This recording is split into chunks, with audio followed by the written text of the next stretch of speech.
Hello everyone, it's me, True B here, back with a video, and today I'm going to talk about the rise of the goddess, which is happening right now, or the rise of the queens that is taking place around the globe.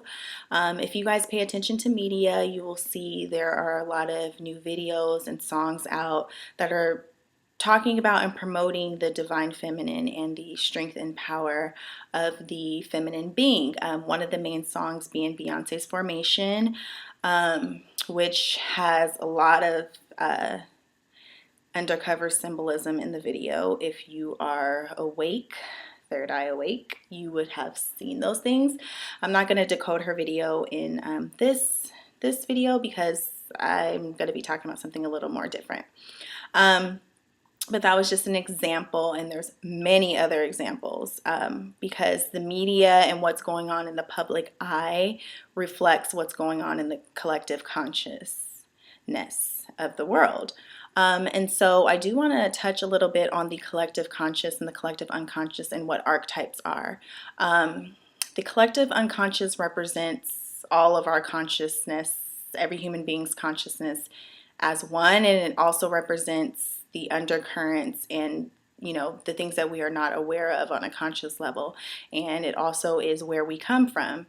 And the unconscious is a place where archetypes exist, and archetypes are certain patterns of energy that may become prevalent in the world at a certain time, and that archetype rules for a while, and then that archetype dies and another archetype is born and takes over, and that archetype reigns for a while. That is a lot of what mythology is about. When you read about mythology and the hero slaying the old king and then him becoming king, it's just basically the death of an old archetype and the birth of a new archetype, which has to do with the change of ages and the change of energy within the world. And as you guys know, we are going through a shift right now, and we're definitely going through a change. Everybody can feel it in the air. It's not something that we can deny anymore. So I really want to talk about, since we're talking about the goddess energy, the goddess energy has really been exploited a lot in the media. The Kim Kardashians, the Amber Roses, the women who are known for their physical beauty and for their physical bodies and who are praised for those things and admired, and they're in the public eye, so they're famous. And so what does that communicate to us? That communicates to us that they are better than us, or they have something that we don't, or this is the way that I need to be in order to be liked, in order to be popular. And so it's definitely implanting things within people's subconscious mind. It's in men's mind, it's implanting that this is the desirable woman. This is the type of woman that you want. This is the type of woman that you need in order to be cool. That's why they put these types of women in music videos, because hip hop especially is extremely influential in our culture, and some other things too, but especially hip hop and R&B and pop as well. So yeah, it's been implanted in our mind for a while now, like the past 10 years, that this Jezebel Spirit, which is what I like to call it, is the way to go. And the Jezebel Spirit, you guys have probably heard about this, is basically a woman who is beautiful on the outside. She, is very attractive. She's very seductive, but that's as far as it goes. She has nothing to offer you on the spiritual level. She has no knowledge. She has no nurturing energy. She's narcissistic. She only cares about herself, and she only cares about seducing you and lulling you into her trap and then taking advantage of you and draining you and sapping you of all of your energy. She is not offering you anything else besides her body and her looks. And that, to the men out there, is very detrimental to you. And you need to understand that a woman's place in your life goes far beyond her looks and her body and sex. A woman's place in your life, a woman is supposed to be so much more to you than just that, because she can really help you on a lot of levels. She can help you with wisdom. She can help you grow. She can help nurture you in ways that you've never been nurtured before, because that's part of our role. But like I said, the Jezebel Spirit, she's just all about what looks good on the inside, but her spirit she's dead basically on the inside. She is an empty vessel.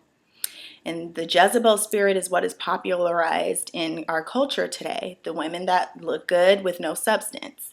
And I am here to say, here and now, today, that the Jezebel archetype, your reign is over, sweetheart, okay? The Jezebel archetype is going down, and it's going down in a big way. This is really like the last years, probably the last couple of years, especially since people have been waking up around the globe. The Jezebel spirit is dying, okay? People are starting to see through her. People are starting to understand how she works, and people are starting to realize that this is not the type of woman that you want to go after.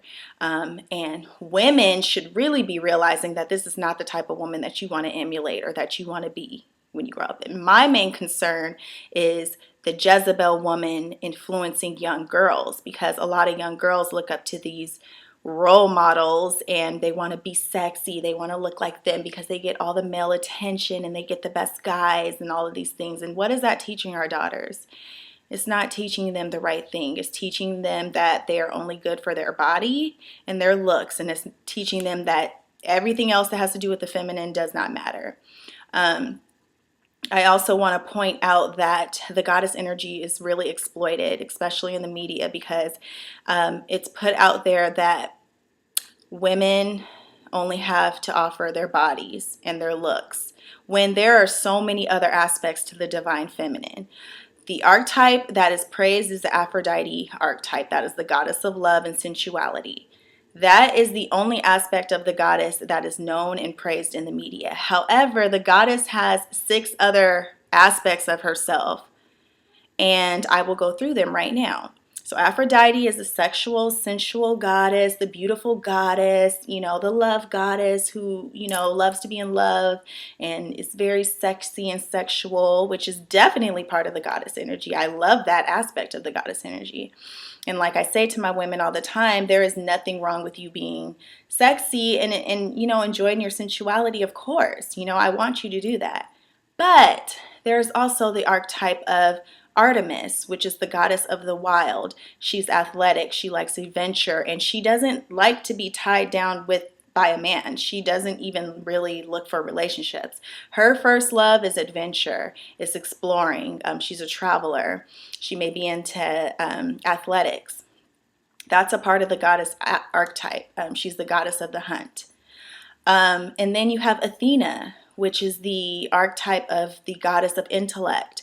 She's really into her study. She's really into her mind. She's very, very intelligent, book smart. She's a career woman. So she's into making a difference in the world and communicating her thoughts to people and helping people with her intellect. So that's the Athena archetype. Then there's the Demeter archetype, which is the mother archetype, the family woman archetype, who is the mother and the nurturer, who takes care of her husband, who takes care of her kids and enjoys doing that. She's nurtures and nourishes them with her love. She may like to cook and clean. She's very domestic and she's very caring. She doesn't care so much about the beauty and the glamour. She just cares about her loved ones. That's the Demeter archetype. Then there's the Hera archetype, which is like the queen mother. She usually has an elevated status in society. She may be married to a very prominent man, but she is looked up to. She has a very royal, regal demeanor to her. She is respected by others. And a lot of the times, the Hera archetype represents the wife. And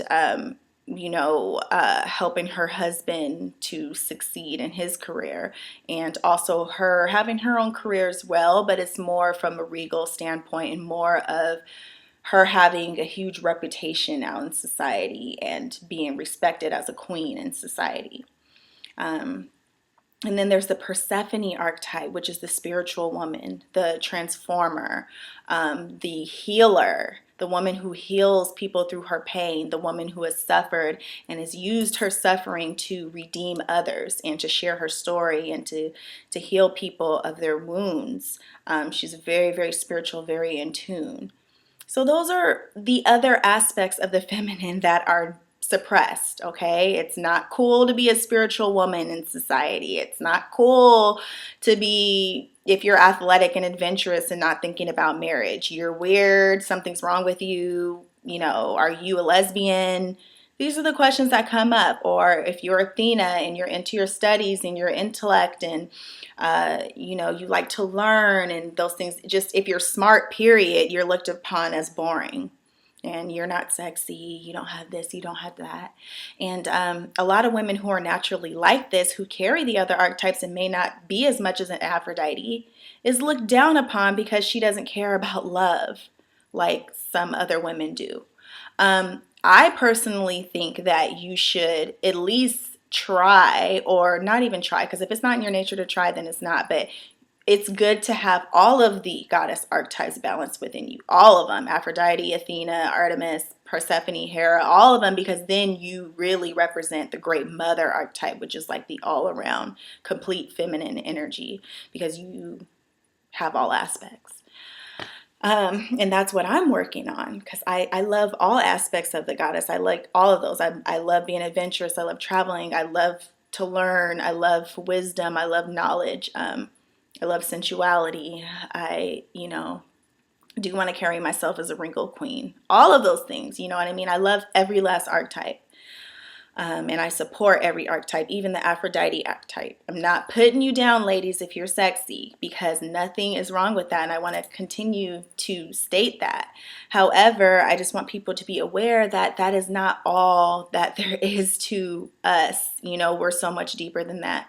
So there is a new archetype arising in the world, and that is the Queen Archetype, the archetype of the new age woman. And that is the woman who has knowledge of herself, who is aware, who is conscious, and who wants to heal the world, and who wants to be of service, and who wants to help the world and spread knowledge, because this is what the world needs right now. That shallow shit is going out the window. It's going to be no longer. Give it a couple of years.